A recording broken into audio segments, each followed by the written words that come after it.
Hola, les habla Clara López. Bienvenidos al segundo episodio de Clara Conexión, Conceptos. Hoy vamos a hablar un poco sobre la teoría que origina este podcast.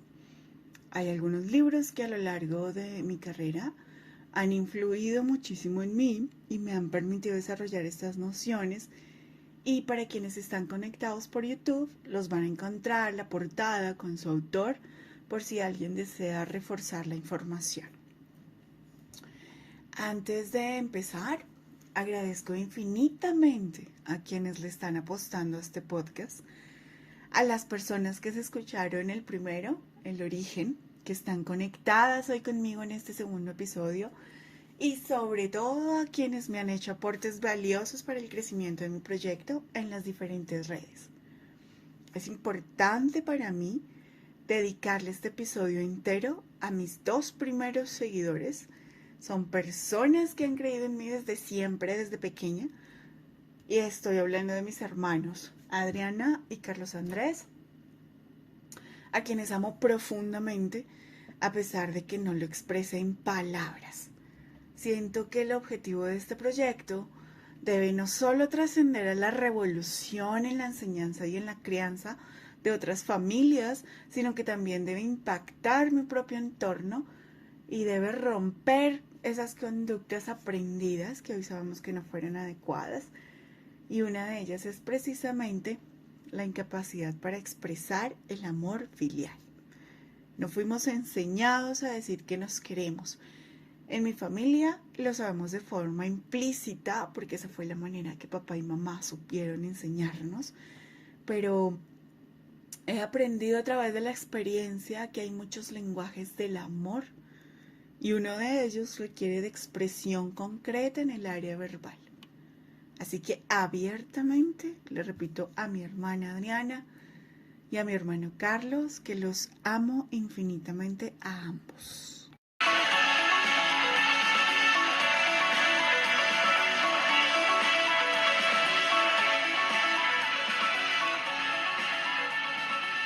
Desde los 6 años manifestaba abiertamente a mi familia querer estar involucrada en política y cargos públicos. A veces mi discurso se tornaba un poco irreverente y mamá siempre me vio como una niña rebelde y hasta difícil porque siempre estaba cuestionando la autoridad impositiva. Yo contrariaba siempre el obedecer porque sí, sin sentido ni explicación. Eso de que me decían, porque yo soy su mamá, a mí me chocaba bastante. Yo siempre quería una explicación de por qué no podía hacer algo o de por qué esta regla o de por qué esta otra. Y a veces me costaba entender simplemente que era la forma de portarse en ese momento. Bueno, pues esa forma de ser me acompañó a la adolescencia también y recuerdo pues esa etapa de mi vida muy solitaria. Tuve muy pocos amigos. De hecho no conservo ninguno de ese entonces. Pero pues llegó el día de graduación del colegio y el momento de entrar a la universidad. Yo tenía muy claro que quería estudiar ciencias políticas y gobierno. Pero pues mamá no tenía como muy claro eso, no estaba muy convencida, era muy conservadora.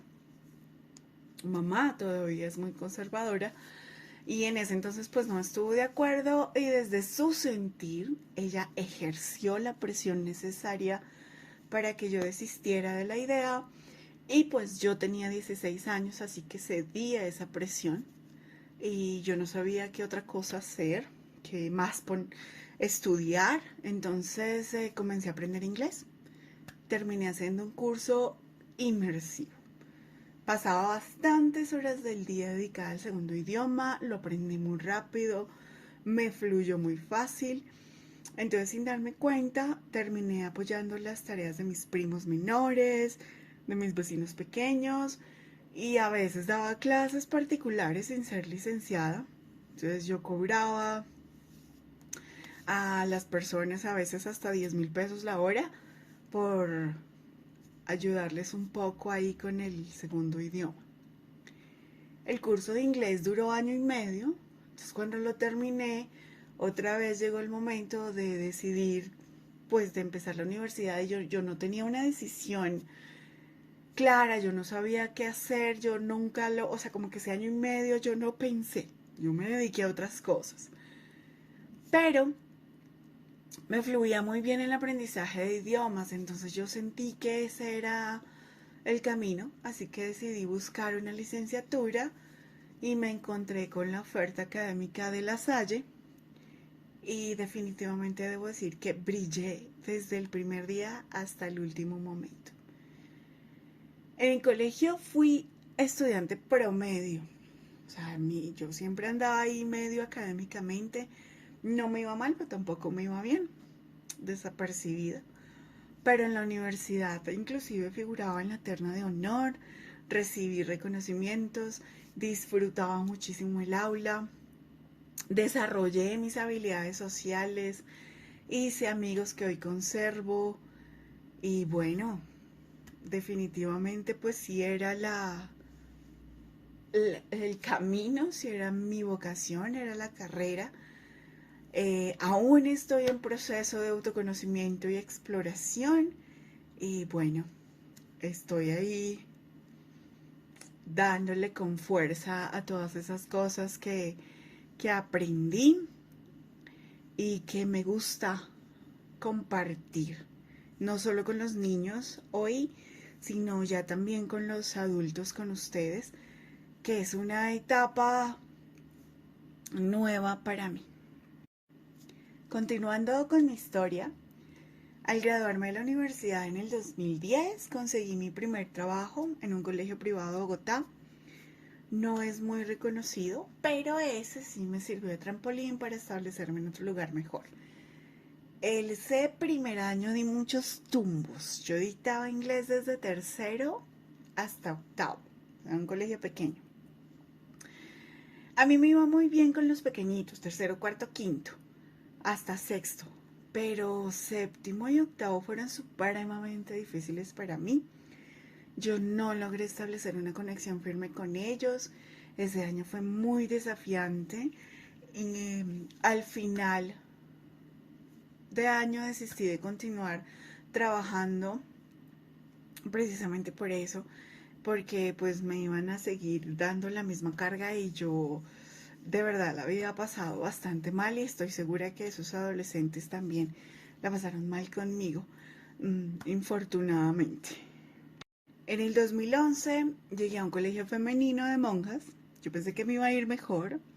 Ahí dictaba inglés en todo el bachillerato, de sexto a 11, también era un colegio pequeño. Pero también por ser niñas, yo dije, no, pues esto va a ser más tranquilo, pero en realidad no. Ellas eran también adolescentes y pues me sucedieron cosas similares a las del primer colegio. Y además, entre más grandes eran ellas, más difícil se me hacía para mí conectar. Eh, de todas formas, en ese lugar yo conocí colegas muy valiosos con los que seguramente en algún momento voy a conversar en algún capítulo de este podcast, que sí son expertos en adolescencia y que sin ellos yo no hubiera sobrevivido los 3 años que trabajé para las hermanas. El contrato se terminó con ellas porque yo tuve la intención de hacer un cambio, de trabajar en el sector público. Entonces decidí darme pues un tiempo y mientras llegaba el nombramiento, dictaba clases en universidades pequeñas, en el SENA, pero pues el sentir esa de la incomodidad de trabajar con adultos pues continuaba. Esa era una dificultad propia, era mía, para hacer conexión con estudiantes adolescentes o adultos. Y eso me llevó inclusive a pensar que yo me había equivocado de carrera. Pero yo me decía, yo no sé hacer nada más, así que debo insistir y encontrar el gusto. Hay que seguir. La vida tenía planes diferentes para mí, entonces me salió una oportunidad de trabajo en un colegio muy reconocido en la ciudad, dirigido por una comunidad religiosa de sacerdotes, y el puesto era para dictarle clase a niños de primero. Yo acepté sin pensar, yo no tenía experiencia, pero ellos confiaron en mí Y por azares de la vida, transcurrido un mes de trabajo, una compañera renunció a su cargo como maestra integral bilingüe en preescolar y yo terminé asumiendo esa labor. Yo le agradezco infinitamente al universo por haber confabulado para que lograra descubrir mi afinidad. Yo conecté de inmediato con los niños pequeños. Ellos tenían 3 y 4 años. Disfrutaba cada momento en el aula con ellos. Se desapareció mi incomodidad en el aula y ahí surgió la inquietud de ampliar mi formación en pro de la infancia. Ya arranqué la especialización en la Universidad Distrital, también una maestría en la Universidad de La Rioja, muchísimos cursos complementarios. Todo lo que yo sintiera y siento todavía que me sirve para mejorar mi labor como maestra de primera infancia, lo leo, lo estudio y lo aplico. En ese colegio también conocí personas muy valiosas con quienes conservo contacto y de quienes aprendí mucho y también en algún momento espero que me acompañen en una entrevista acá en el podcast. Y aquí viene algo que les quiero contar y espero no me juzguen. Yo disfruté trabajar tanto en ese lugar en su momento que cuando llegó el nombramiento de la plaza del sector público la rechacé. Pero un momento, la vida me revela que así deberían haber sido las cosas. Más adelante se van a dar cuenta porque después de 2 años y medio de estar trabajando con ellos, hubo un cambio de administración en los sacerdotes, entonces tuve diferencias en cuanto a las condiciones laborales. Entonces quería moverme, busqué otras opciones de empleo y llegué a uno de los colegios top 3 de Bogotá, donde consolidé todo mi ser profesional, reafirmé mi vocación. Debo decir que ha sido de las mejores escuelas laborales que he tenido. Yo no niego que fue una carga de trabajo muy fuerte, pero pues también era bien remunerada. Y en su momento me permitió ahorrar lo suficiente para estar hoy aquí sentada, dedicándole tiempo a mis proyectos personales, buscando otras formas de vida, de monetizar. Estoy disfrutando un año sabático y estoy todavía en introspección. He estado disfrutando muchísimo este tiempo, siento que lo necesitaba, lo merecía. Y bueno, pues el año pasado apliqué nuevamente para obtener una plaza en el sector público y evidentemente hoy soy una mujer más madura, más consciente de mi labor, conectada con mi profesión. La primera vez lo hice pensando en dictarle clase a bachillerato, clases de inglés. Entonces, si la hubiera aceptado en ese momento que estaba trabajando con los sacerdotes, no creo que me hubiera ido bien porque no hacía parte del plan de mi alma. Yo no estaba conectada con la adolescencia, pero esta vez sí apliqué para primaria. Entonces definitivamente siento que me va a ir muy bien cuando llegue el momento de empezar ese nuevo camino. Afirmo entonces lo anterior. Los diferentes trabajos que he tenido me han hecho lo que soy y los agradezco con los aciertos y los desaciertos. Porque he conocido personas maravillosas, que eso ha sido lo más bonito de todo. La gente que me ha hecho lo que soy, que me han impregnado y que me han enseñado, me han acompañado a lo largo de mi crecimiento profesional y personal también.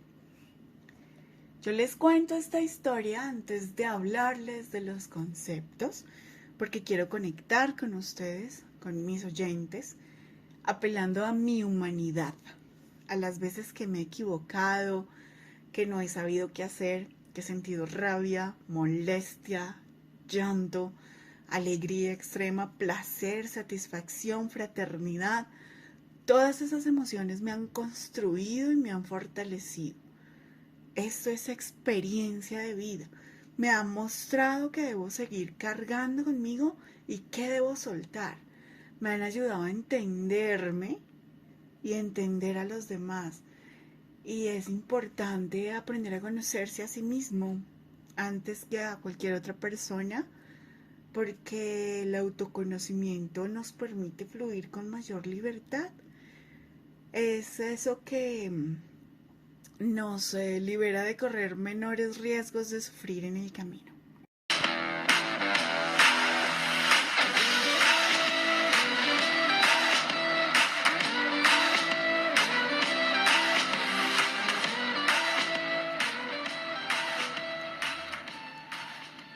Ahora sí, entremos en materia.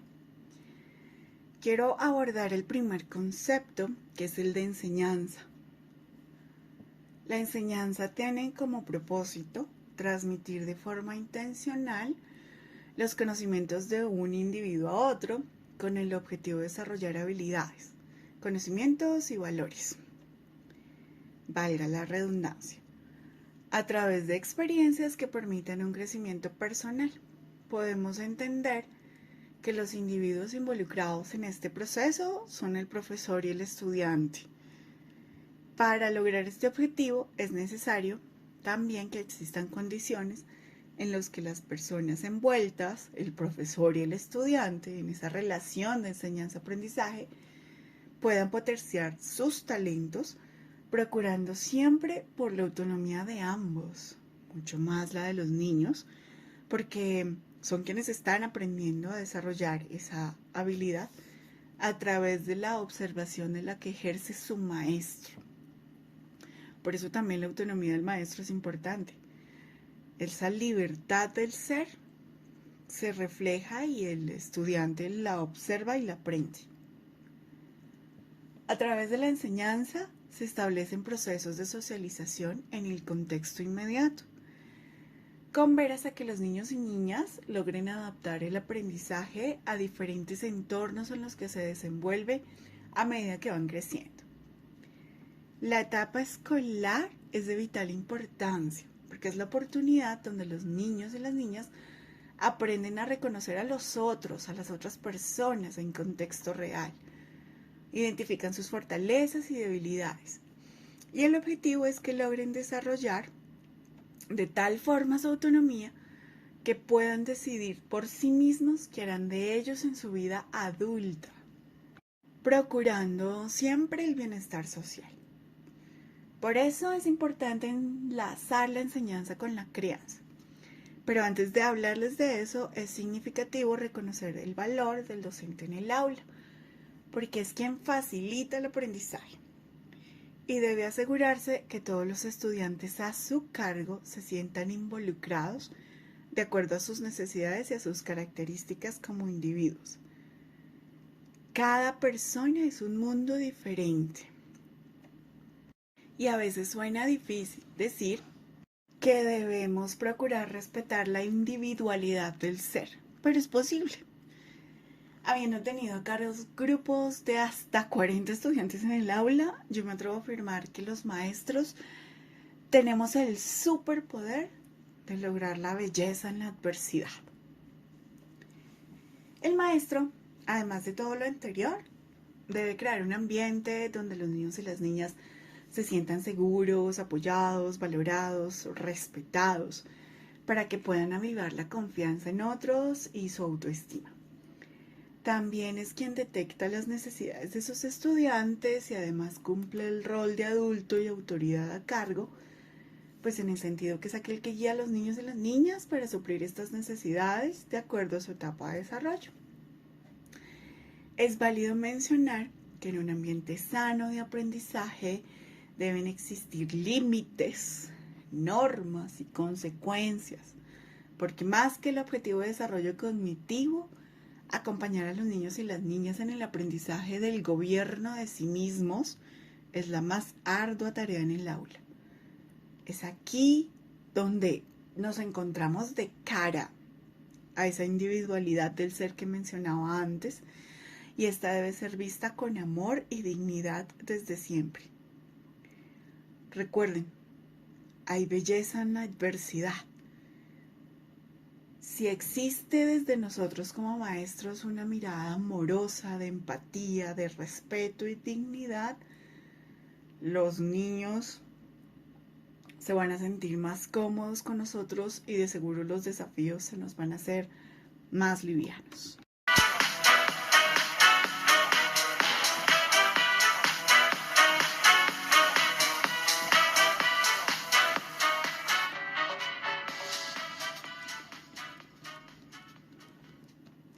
En este episodio quiero enfocarme solamente en los conceptos, pero adelanto que en el transcurso de los siguientes, mi intención principal es contarles, hablarles un poco sobre las herramientas y técnicas que me han funcionado como maestra en el aula y que de seguro pueden contribuir a aquellos docentes y familias que deseen recibirlas con la mente abierta y mucho amor.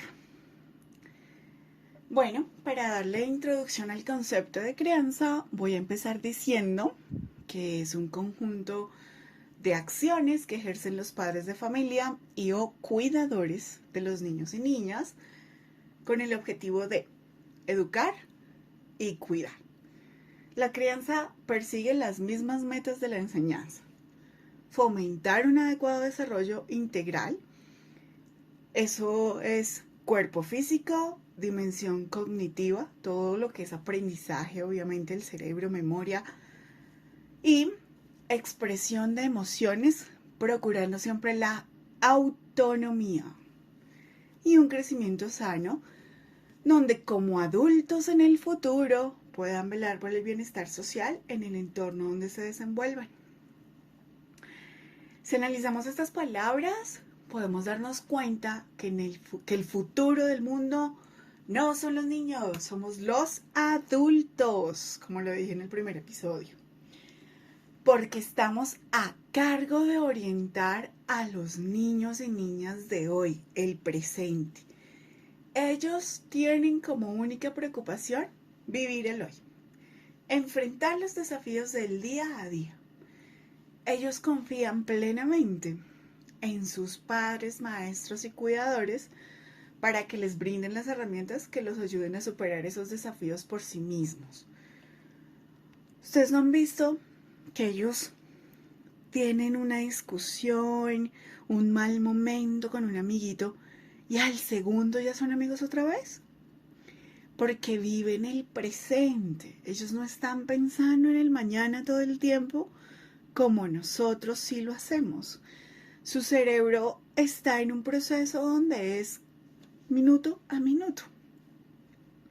Así que la carga del futuro es de los adultos. Yo entiendo que la crianza no es una tarea fácil. Esa es una labor cuidadosa, delicada y admirable que requiere de amor y paciencia, ambos en medida infinita. Los retos de los padres de familia de hoy, pues es mantenerse abiertos a las necesidades de la generación actual, sin olvidar los básicos de la decencia humana. Lo digo pensando en que lo que somos hoy como sociedad es producto de los padres, maestros y cuidadores del pasado. Voy a repetir esa frase un poco más despacio para que la analicemos. Lo que somos hoy como sociedad es producto de los padres, maestros y cuidadores del pasado.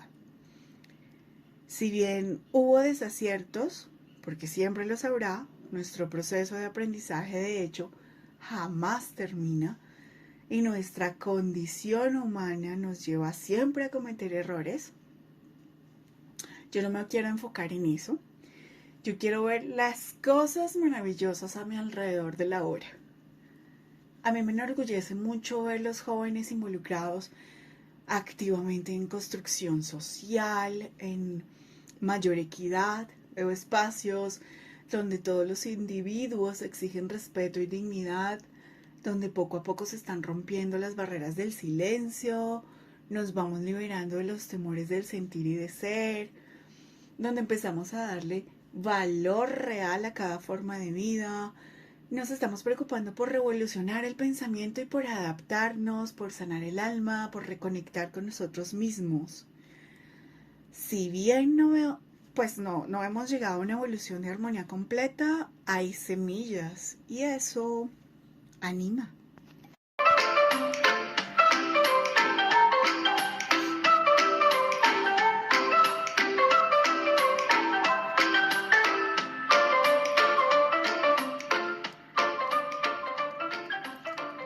Bueno, retomemos el camino. Concepto de crianza. Quiero también decir que el amor, la empatía, el respeto por la dignidad y la disciplina también son pilares fundamentales de esta práctica. Y aquí quiero que caigamos en la cuenta de que el asunto de criar no está responsabilizado exclusivamente a los padres y maestros en ese orden, porque no debemos olvidar que la casa donde habita la familia es la primera escuela de vida. Aquí no me voy a quedar mucho porque este tema merece un episodio completo, la vida escolar antes del colegio, pero pues retomando de lo que hablaba, no solo los padres son responsables de la crianza, sino también la familia alrededor. Yo hablo de parientes cercanos con los que los niños y las niñas están en contacto de manera constante.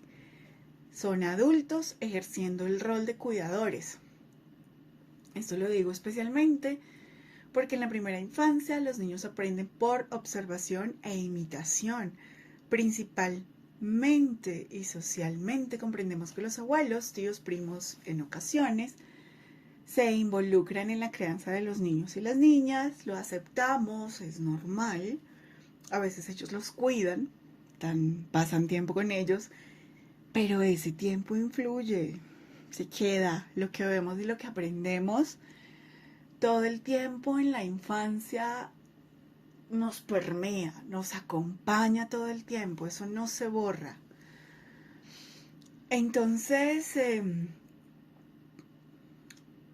basándome pues en el método de aprendizaje principal mencionado, que es la observación y la imitación, y sin negar las necesidades del mundo actual, lo que yo como maestra he visto es que muchos niños y niñas llegan a casa después del colegio y pasan muchas horas con sus cuidadores, generalmente la niñera. Y a través de esas charlas que he tenido con los pequeños y con los mismos padres de familia, yo he podido concluir que ese tiempo que pasan los niños con su niñera es determinante en su crianza. Es válido recalcar que en esa primera infancia, que va de los 0 a 7 años, pues ellos actúan por imitación. Ese es su modelo principal de aprendizaje, ya está claro porque es la tercera vez que lo menciono. Entonces cuestionémonos si no es importante que ese cuidador, ajeno generalmente a los métodos de crianza establecidos por la familia, también desarrolla un rol importante. Mi recomendación hoy para los padres que me están escuchando es que observen bien, que se observen bien a sí mismos, qué es lo que sus hijos están viendo en ustedes, qué es lo que imitan. Observen la persona con la que sus hijos pasan mucho tiempo a solas. ¿Qué existe de esa persona ahora en sus niños y niñas? ¿Qué habita en sus hijos de ustedes mismos como padres? Mi primera preocupación e invitación a la reflexión siempre es una infancia sana en todo sentido. Ellos aparentemente a veces uno piensa que no están escuchando, que no se están dando cuenta, pero definitivamente sí lo hacen. Se lo graban, lo procesan, lo repiten. A veces en el momento quizá no lo entienden, pero resulta que después cuando logran hacer procesos cerebrales más complejos y desarrollan habilidades de pensamiento mucho más avanzadas, ese recuerdo llegó, conectaron y entendieron qué pasó en ese momento de su infancia. Así que sí, es una labor muy delicada, de mucho cuidado y nos exige un comportamiento, pues digámoslo, casi que intachable. Lo que esperamos de los niños, en cuanto a comportamiento principalmente, debe ser lo mismo que como adultos debemos hacer: el dominio de nosotros mismos. Si queremos que el niño coma bien, duerma sanamente, hable respetuosamente, entonces nosotros comemos bien, dormimos bien y hablamos bien. Así de simple es la ecuación.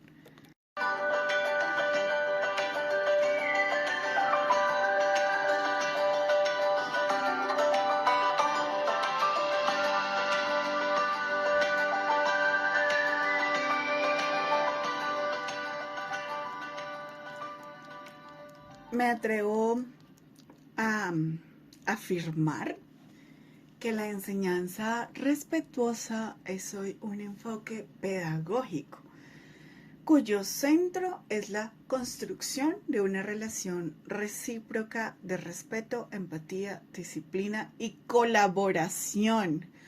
Esta palabra la amo. Yo quisiera hacer aquí una acotación muy personal. No me gusta la palabra obedecer. A mí me gusta la palabra cooperar, colaborar, ayudar, empatizar, reconociendo, pues obviamente al estudiante como un ser humano único y completo. Y la enseñanza pues se debe desenvolver en un ambiente seguro y acogedor, donde los chiquitos se puedan desarrollar, crecer a su propio ritmo.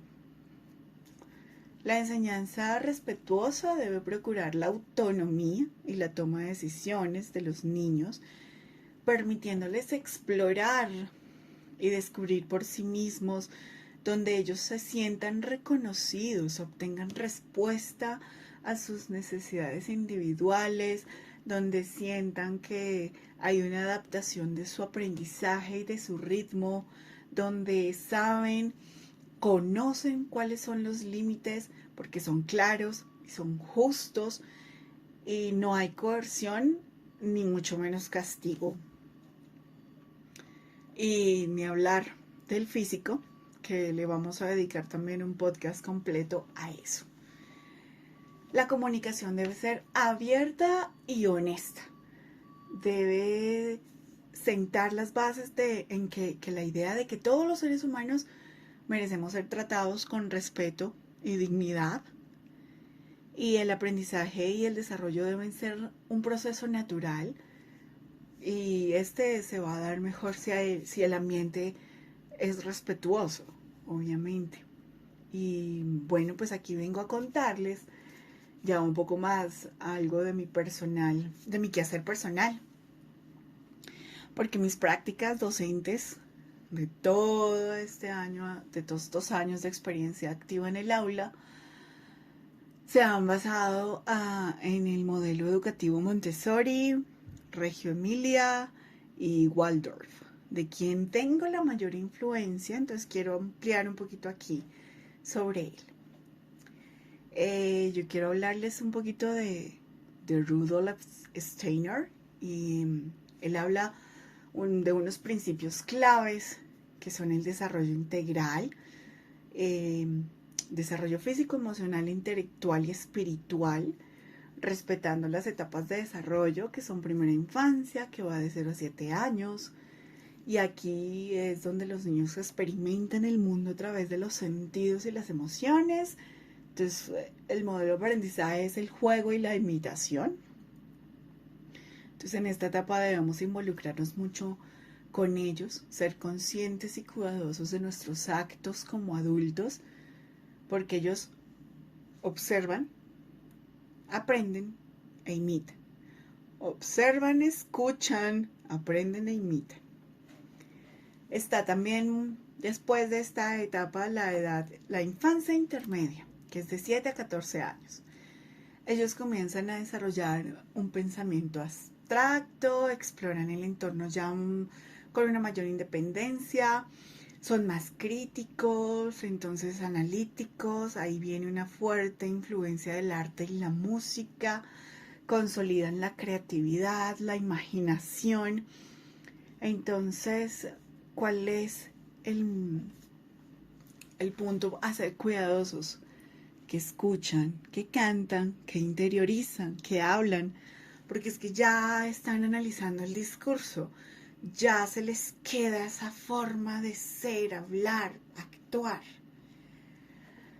Y viene la adolescencia, en la que ya sabemos, yo no soy experta, pero pues también me doy a la tarea de investigar y hablar.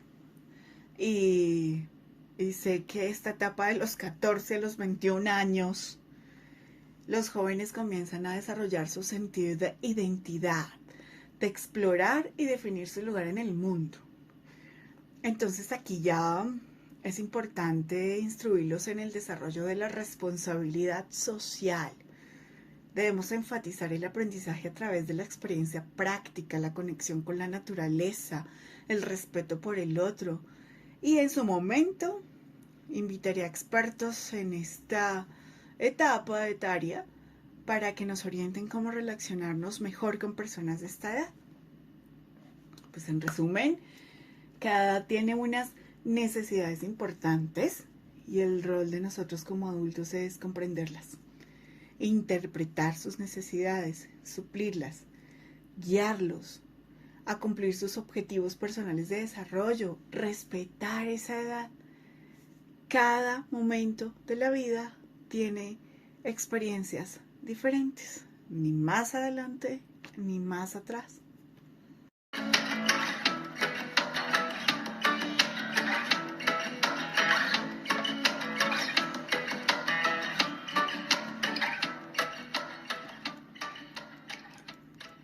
Llegando a las conclusiones, después de todo lo dicho, se puede afirmar que la enseñanza y la crianza respetuosa son conceptos similares, estrechamente ligados. Ambas implican el desarrollo de la empatía y la comprensión hacia los niños y las niñas. Nos exige a los adultos portar la capacidad de reconocer y responder a las necesidades emocionales de los niños. No solo a las necesidades emocionales, sino también a las físicas de los niños y las niñas, manteniendo una comunicación efectiva, donde el diálogo sea de respeto mutuo y de escucha activa. Ellos también tienen voz. Donde los adultos debemos tener la capacidad de ser flexibles y lograr adaptarnos a las necesidades cambiantes de los niños. Ellos están creciendo, cambian todo el tiempo, todos los días. Nosotros, nuestro desarrollo ya está completo, así que somos los que debemos comprender. Estamos en la capacidad de entender mejor. Y con estos cambios de ellos, vienen también creación de estrategias diferentes cada vez. Que no se nos olvide usar la disciplina, pero disciplina positiva, esa que comprende y comunica, no esa que impone obediencia, ni mucho menos castigos y consecuencias negativas. Debe haber disciplina y debe haber consecuencia. La relación de padres e hijos se debe dar en un ambiente de apoyo y confianza donde los niños se sientan seguros y respaldados en su desarrollo. Como lo mencioné anteriormente, es un proceso delicado, largo, de esfuerzo y de mucha paciencia, que se convierta en nuestra palabra favorita: paciencia.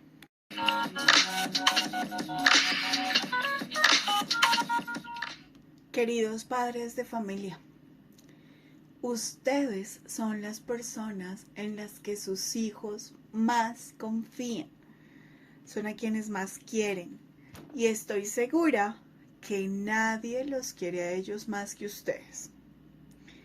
Las diferentes personas de la familia, maestros, cuidadores y amigos también los llegamos a amar y mucho, pero nunca como ustedes. Por eso, al ser los primeros respondientes de la confianza, el amor, el cuidado y la seguridad, tienen el rol de mayor responsabilidad en la sociedad. El tipo de relación que los niños tengan con ustedes determina el tipo de relación que logren establecer con las demás personas del entorno. Ahora, entonces estarán diciendo, Clara, no nos des problemas, danos soluciones. Bueno, nos vemos entonces en el tercer episodio, donde empezaré a desarrollar técnicas de enseñanza y de crianza para una mejor infancia presente. Quiero cerrar los conceptos con una frase. No hay niños difíciles, existen adultos impacientes e inflexibles, pero sí hay forma de resolver esto. Sanar a nuestro niño interior es la mejor manera de ayudar a desarrollar integralmente la infancia presente. Gracias por escuchar y conectar. Les recuerdo que estoy abierta y disponible en todas mis redes sociales: Twitter, Facebook, Instagram, TikTok, YouTube como @ClaraConexión, ambas con K. Cuando pasen por alguna de ellas, no olviden darle me gusta, comentar, compartir, que me ayudan un montón. Un abrazo.